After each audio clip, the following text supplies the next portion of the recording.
Amin. Bapak Ibu, hari ini kita akan sama-sama belajar dari satu kitab yang paling pendek di Alkitab, yaitu kitab Obadja. Selain Obadja menjadi kitab yang paling pendek, satu keunikan yang lainnya adalah Nabi Obadja diutus Tuhan untuk memberitakan nubuatan tidak kepada bangsa Israel, tetapi kepada bangsa yang lain yang sebenarnya masih bersaudara dengan bangsa Israel, yaitu kepada bangsa Edom. Mengapa saya bilang masih bersaudara dengan bangsa Israel?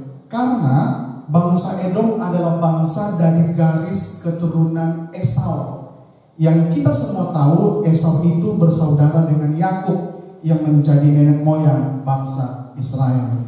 Namun sekalipun berita Nabi Obadja itu disampaikan kepada Edom, bukan berarti bangsa Israel tidak perlu melihat dan mendengar berita ini. Justru mereka tetap perlu mendengar dan juga melihat berita ini. Mengapa?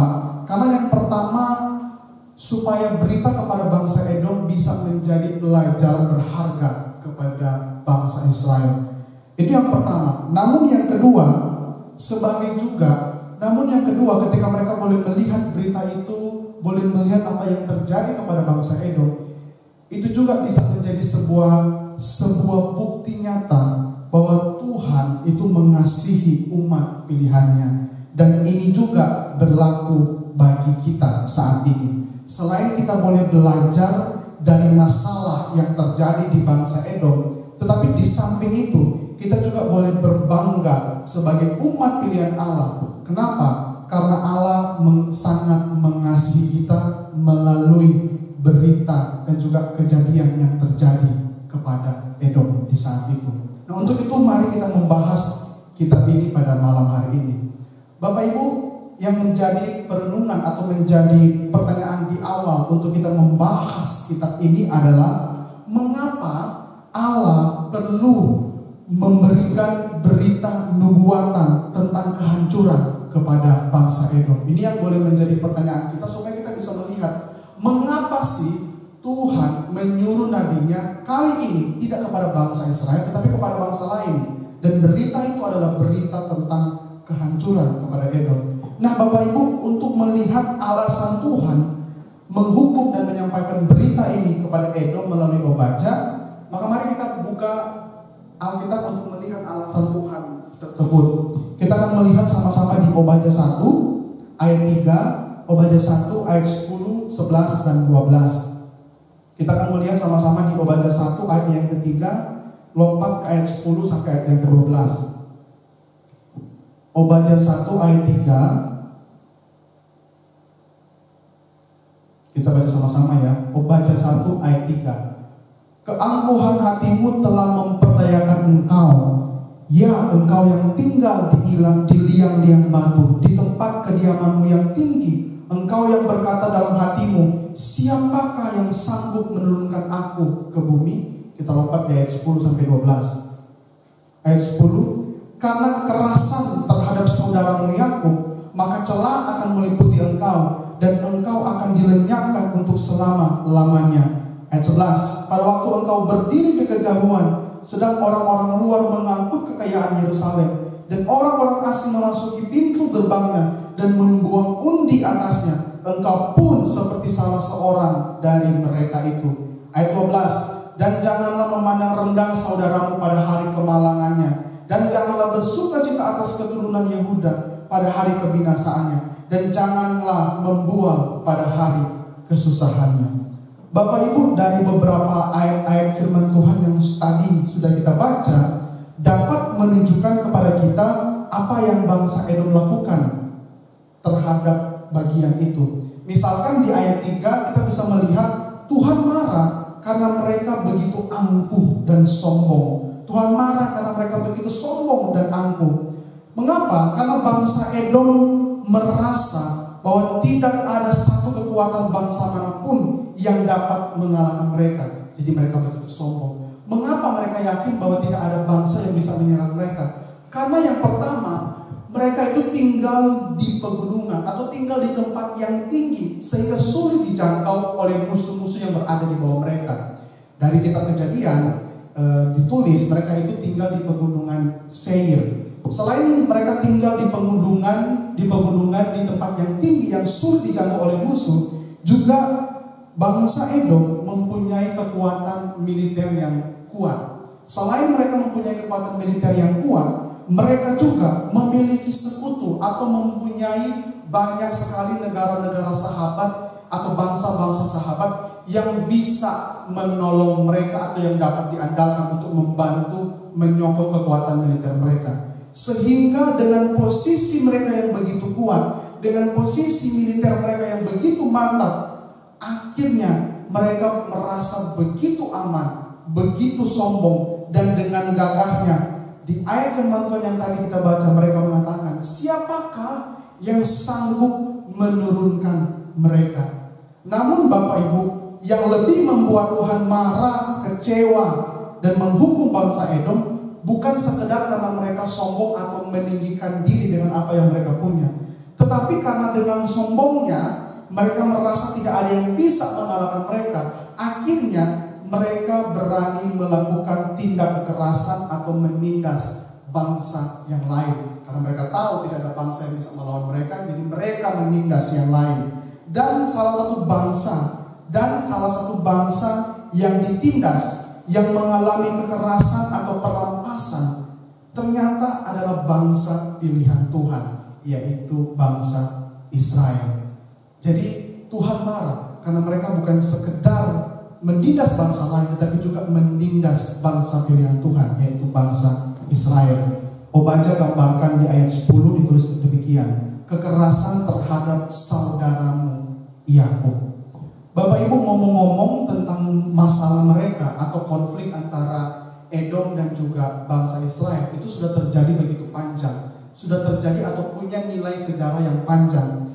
Jadi kenapa bangsa Edom bisa membenci bangsa Israel atau bisa mengganggu bahkan menyerang bangsa Israel? Itu karena punya nilai sejarah yang begitu panjang, yang dimulai dari konflik dari nenek moyang mereka, yaitu konflik antara Esau dan juga Yakub. Yang kita tahu Esau dan Yakub itu berkonflik karena hak kesulungan, di mana Yakub mengambil hak kesulungan Esau dengan cara menipu dan lain sebagainya. Sehingga dari situ timbullah perpecahan antara kedua orang ini yang menjadi keturunan Israel dan juga Edom di selanjutnya. Namun sebenarnya Bapak Ibu, kalau kita membaca di kitab Kejadian pasal 33, sebenarnya kedua kakak beradik ini sudah baikan atau sudah saling mengampuni dan sudah saling menerima satu dengan yang lainnya. Jadi sebenarnya sudah tidak terjadi konflik lagi. Namun ternyata itu berbeda di keturunan mereka. Di keturunan Edom ternyata masih menyimpan kebencian kepada Yakub atau keturunan Israel. Sehingga kalau kita baca di 1 dan 2 Samuel, 1 Raja-Raja, kita bisa melihat bagaimana bangsa Edom selalu mengganggu atau menjadi musuh dari bangsa Israel yang pada waktu itu harus dilawan oleh Raja Saul, Raja Daud, dan juga Raja Salomo. Jadi sekalipun konflik antara mereka berdua sudah beres di dalam nenek moyang mereka, namun di dalam keturunan mereka itu masih terjadi konflik. Dan sampai saat itu konflik masih terus terjadi, dan mereka itu menyerang bangsa Israel ketika hidup di zaman Nabi Obaja. Kita bisa melihat Bapak Ibu, keturunan mereka yaitu Edom ternyata tidak melihat Israel sebagai saudara nenek moyang mereka yang harus mereka tolong karena saudara mereka, tetapi mereka malahan ikut menindas. Dan ketika bangsa Israel diserang oleh musuh, mereka ikut menjarah harta benda milik Israel yang tadi sudah kita baca tertulis di ayat 11. Jadi mereka juga ikut mengambil keuntungan dari bangsa Israel yang sedang dijarah. Itu ada di ayat 11. Bahkan di ayat 12 sampai ayat 14, Edom malahan bersukacita atas kemalangan yang diderita oleh saudaranya yaitu bangsa Israel. Yang ditulis di situ adalah kerajaan Yehuda. Mereka bukan hanya bersukacita, tetapi memandang rendah atau menghina, bahkan ikut menyumpai kemalangan yang diderita oleh kerajaan Yehuda atau bangsa Israel bagian selatan. Dan Bapak Ibu, kalau kita membaca di Mazmur 137 ayat 7 juga menulis bagaimana pemazmur mengungkapkan kesedihannya karena bangsa Edom mengolok-olok Israel yang sedang tertimpa masalah. Coba kita buka ya di Mazmur 137 ayat 7. Saya bacakan bagi Bapak Ibu. Ingatlah ya Tuhan kepada Bani Edom yang pada hari pemusnahan Yerusalem mengatakan, runtuhkanlah sampai ke dasarnya. Mereka ikut menyumpahi kejatuhan kerajaan bangsa Israel. Sehingga Bapak Ibu, Tuhan pun karena melihat tindakan mereka, karena melihat kesombongan mereka, akhirnya Tuhan marah kepada bangsa Edom. Dan kemarahan serta hukuman Tuhan di saat itu kepada bangsa Edom di zaman Nabi Obadya menjadi kemarahan dan penghukuman yang begitu besar atau menjadi titik puncaknya.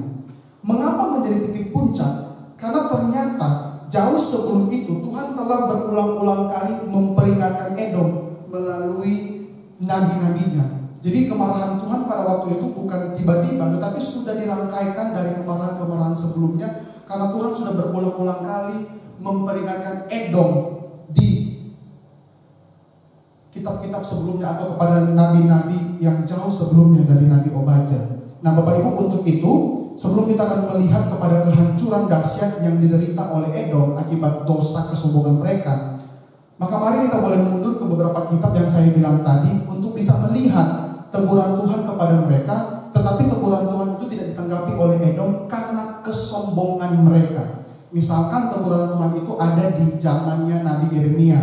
Coba kita buka di Yeremia 49. Kita buka di Yeremia 49 ayat 11. Judul perikopnya mengenai Edom. Ayat 16 dibilang begini. Sikapmu yang menggemetarkan orang memperdayakan engkau, dan keangkuhan hatimu ya engkau yang tinggal di liang-liang batu, yang menduduki tempat tinggi bukit. Sekalipun engkau membuat sarangmu tinggi seperti burung rajawali, aku akan menurunkan engkau dari sana. Demikianlah firman Tuhan. Ini teguran Tuhan yang keras kepada Edom. Bahkan kalau kita juga lihat di Amos, Tuhan juga menegur mereka melalui Nabi Amos. Amos 1 ayat 11 saya akan bacakan. Beginilah firman Tuhan, karena 3 perbuatan jahat Edom, bahkan 4 aku tidak akan menarik kembali keputusanku. Oleh karena ia mengejar saudaranya, bangsa Israel, dengan pedang dan mengekang belas kasihan. Jadi mengekang belas kasihan artinya tidak mengasihani saudaranya, bahkan memendamkan amarahnya untuk selama-lamanya. Ini terkait konflik yang begitu panjang antara Esau dan Yakub, dan menyimpannya gemasnya untuk seterusnya. Jadi kita bisa melihat sebenarnya jelas sekali Tuhan sudah berulang-ulang kali memberikan teguran kepada Edom, tapi karena keangkuhan mereka, karena kesombongan mereka, mereka tidak pernah mau bertobat dan melihat kepada apa yang diberitakan oleh Tuhan. Sehingga ketika tiba di zamannya Nabi Obadya, Tuhan pun akhirnya betul-betul memberikan mereka sebuah hukuman. Dan hukuman yang diterima oleh Edom saat itu adalah hukuman yang puncak, atau hukuman yang membuat mereka begitu malu.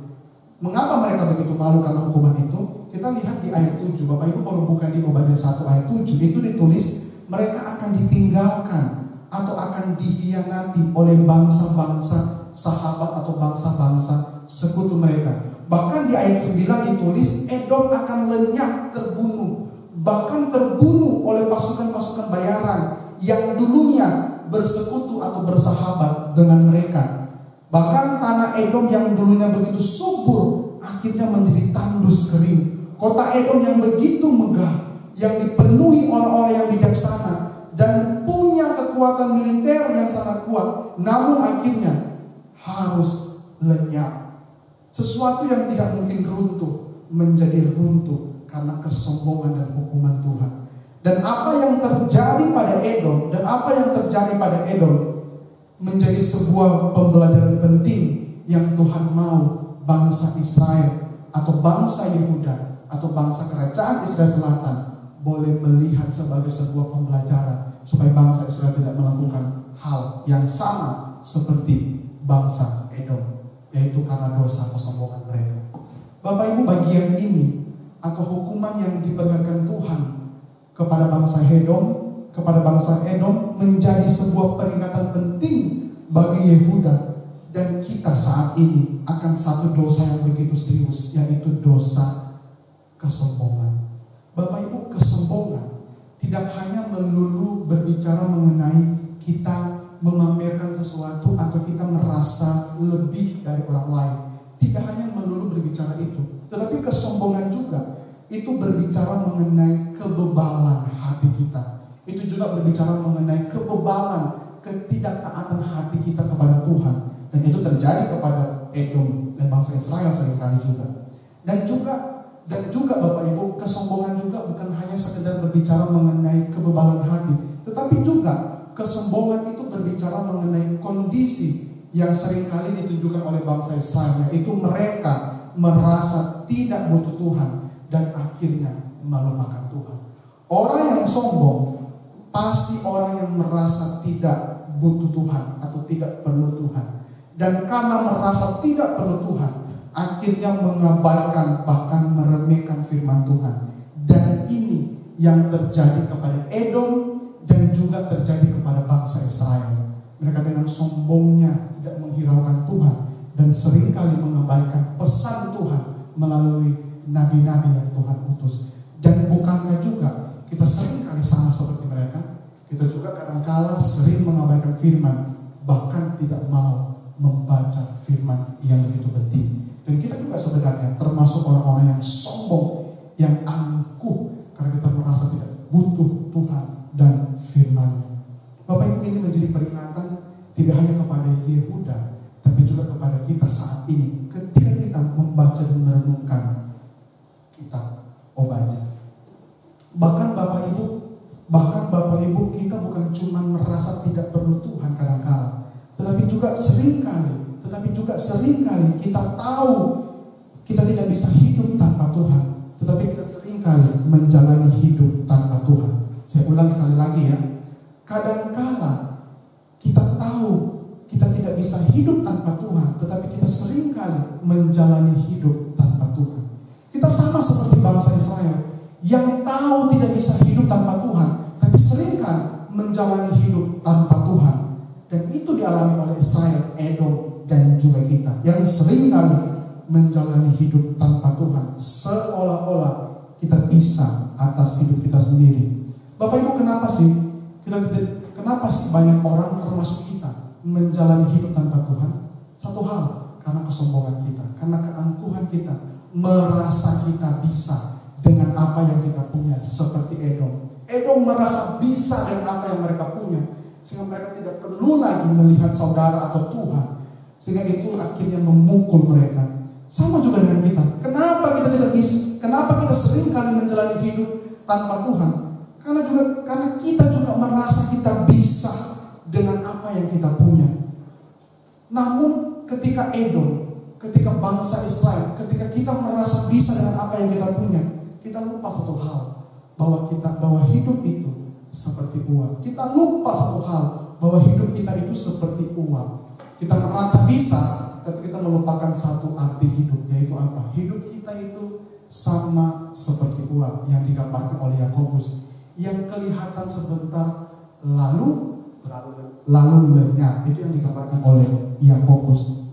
Bapak Ibu, kalau hidup kita itu seperti uang yang sebentar saja kelihatan lalu lenyap, lalu ngapain kita mau sombong? Kalau hidup kita hanya seperti uang, mengapa kita harus sombong? Ini adalah sebuah kefatalan atau kebodohan yang kita lakukan sama seperti Edom. Sekalipun mereka mungkin kuat saat itu, tetapi hidup mereka itu seperti uang yang begitu rapuh sebenarnya di hadapan Tuhan. Dan ketika mereka sombong, kefatalan, kebodohan akhirnya menjatuhkan mereka sendiri. Bapak Ibu, untuk itu pada hari ini kita juga diingatkan oleh Yeremia 17 ayat 5. Coba kita buka Yeremia 17 ayat 5.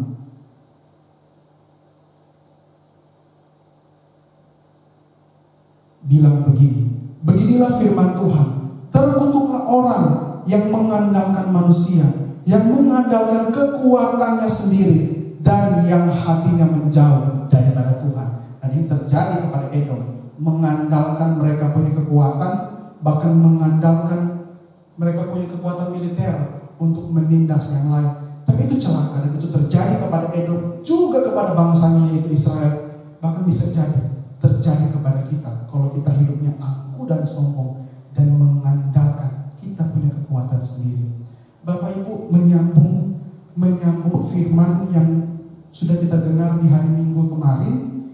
Kalau kita ingat firman Tuhan yang disampaikan oleh Pak Michael di hari Minggu kemarin, itu diingatkan untuk kita boleh bergantung kepada Tuhan melalui berdoa atau melalui doa. Maka mari kita melakukan hal itu, sebab kita yang tidak berdoa sebenarnya kita adalah orang yang sombong dan angkuh. Kita yang tidak berdoa adalah juga sebenarnya orang yang sombong dan angkuh. Kenapa kita adalah orang yang sombong dan angkuh? Karena ketika kita tidak berdoa, di situ terjadi di mana kita tidak mau bermohon, tidak mau bergantung kepada Tuhan, dan kita merasa nggak usah perlu Tuhan, jadi ngapain aku berdoa? Nah itu dan itu juga terjadi kepada mereka. Maka Bapak Ibu, kalau kita demikian, tidak mau bergantung kepada Tuhan, suatu saat kita pasti akan jatuh karena kesombongan dan keangkuhan hati kita. Maka mari Bapak Ibu, melalui kita melihat kondisi Edom, maka kita boleh belajar saat ini untuk kita jangan jadi orang sombong atau orang angkuh, tetapi kita boleh menjadi orang yang rendah hati. Mengapa? Karena kerendahan hati itu baik, dan orang yang rendah hati itu dikasihi oleh Tuhan. Bapak Ibu, menjadi orang yang rendah hati itu adalah orang yang pasti akan tunduk dan memerlukan Tuhan. Orang yang rendah hati pasti orang yang mau betul-betul bergantung kepada Tuhan. Dan orang yang betul-betul bergantung dan rendah hati pasti akan dikasihi oleh Tuhan. Dan Bapak Ibu, pada kesempatan kali ini kita bisa melihat contoh kerendahan hati yang tertinggi. Kita akan sama-sama melihat contoh kerendahan hati yang tertinggi yang kita boleh pelajari dari kehidupan Tuhan Yesus. Bapak Ibu, ketika Tuhan Yesus datang ke dalam dunia, di dalam penderitaannya, ia tidak bergantung kepada dirinya sendiri saja, tetapi dia selalu datang bermohon dalam doa kepada Bapaknya, sebagai bagian dalam sebuah relasi Tritunggal yang saling menguatkan. Jadi Tuhan pun dengan kerendahan hati tidak bergantung kepada dia, tapi dia juga bergantung kepada Bapa yang mengutus dia. Bahkan bukan hanya itu, Bapak Ibu juga bisa menemukan kerendahan hati Tuhan itu terlihat ketika Tuhan Yesus pernah mengatakan kepada orang banyak bahwa apa yang ia katakan tidak semata-mata atas kehendak dia saja, atau tidak semata-mata karena perkataan dia saja. Bapak Ibu bisa baca di Yohanes 12 ayat 49. Di Yohanes 12 ayat 49. Di situ ditulis, Tuhan bilang apapun yang dia katakan tidak sebatas karena kehendak atau kata-kata dia, tetapi dari Bapa yang mengutus dia. Bapak Ibu, di bagian ini mau menunjukkan bahwa Tuhan Yesus tidak dengan sombongnya bergantung kepada perkataan dan kehendak dia saja, tetapi selalu mengutamakan kehendak yang sudah direncanakan di dalam relasi Tritunggal. Jadi apa yang dia katakan bukan hanya berasal dari dia, tapi juga berasal dari Bapa, dari Roh Kudus yang sama-sama menginginkan yang terbaik di dalam hidup manusia. Dan itu adalah contoh kerendahan hati yang begitu indah dari Tuhan. Bahkan kerendahan hati dari Tuhan yang kita boleh lihat di mana dia juga mau turun ke dunia dan menyelamatkan kita semua. Itu orang yang begitu rendah hati. Pribadi yang boleh menunjukkan kepada kita apa artinya menjadi rendah hati. Bahkan bukan hanya Tuhan Yesus yang menunjukkan ciri kerendahan hati, Allah Roh Kudus juga meneladankan apa artinya hidup sebagai pribadi yang rendah hati. Bapak Ibu, Roh Kudus itu datang ke dalam dunia setelah Tuhan naik ke surga. Itu bukan datang untuk membuat orang hanya kenal dia saja, tidak. Tetapi tujuan utama Roh Kudus datang ke dalam dunia yaitu untuk menginsafkan dunia dari dosa, agar orang-orang yang boleh tahu bahwa dia berdosa itu boleh mengenal Yesus sebagai jalan keselamatan. Bukan hanya untuk Roh Kudus, tapi Roh Kudus merelakan kepentingan itu untuk kepentingan bersama di dalam relasi Allah Tritunggal, supaya manusia bisa kenal Tuhan Yesus. Bapak Ibu, kalau pribadi Allah saja, kalau Tuhan Yesus, kalau Bapa, kalau Roh Kudus saja menunjukkan teladan atau ciri hidup sebagai pribadi yang rendah hati, bahkan Yesus ketika datang sebagai manusia menunjukkan ciri kerendahan hati. Masa kita hanya manusia biasa mau sombong dan aku? Kalau pribadi Allah saja mau rendah hati, tentu kita yang manusia biasa harus malu kalau kita menjadi orang yang sombong dan angkuh. Maka mari Bapak Ibu, kita boleh belajar bukan hanya dari Israel, bukan hanya dari kisah Edom, tapi juga dari Tuhan Yesus dan Roh Kudus. Kita boleh belajar bagaimana rendah hati, bagaimana setiap saat dengan kerendahan hati kita mau memerlukan dan bergantung kepada Tuhan. Karena tanpa Tuhan yang menyertai kita, tanpa Dia yang menebus kita dari dosa, kita hanyalah debu yang tak bernilai, yang siap masuk ke dalam penghukuman yang kekal. Bahkan tanpa Tuhan tidak mungkin kita bisa hidup, karena hidup kita hanya seperti uap yang begitu rapuh, yang cepat sekali hilang. Namun Bapak Ibu, selain bangsa Yehuda dan kita boleh belajar dari teguran dan hukuman Tuhan kepada Edom karena dosa kesombongan mereka, kita pun seperti di awal tadi saya bilang, kita bisa belajar atau bisa melihat sisi lain dari hukuman Tuhan kepada Edom. Dan sisi lain itu telah menjadi kekuatan kepada bangsa Yehuda ketika mereka harus menderita dan hidup dalam pembuangan. Mengapa menjadi kekuatan atau mengapa menjadi penghiburan ketika melihat Edom dihukum oleh Tuhan? Kenapa?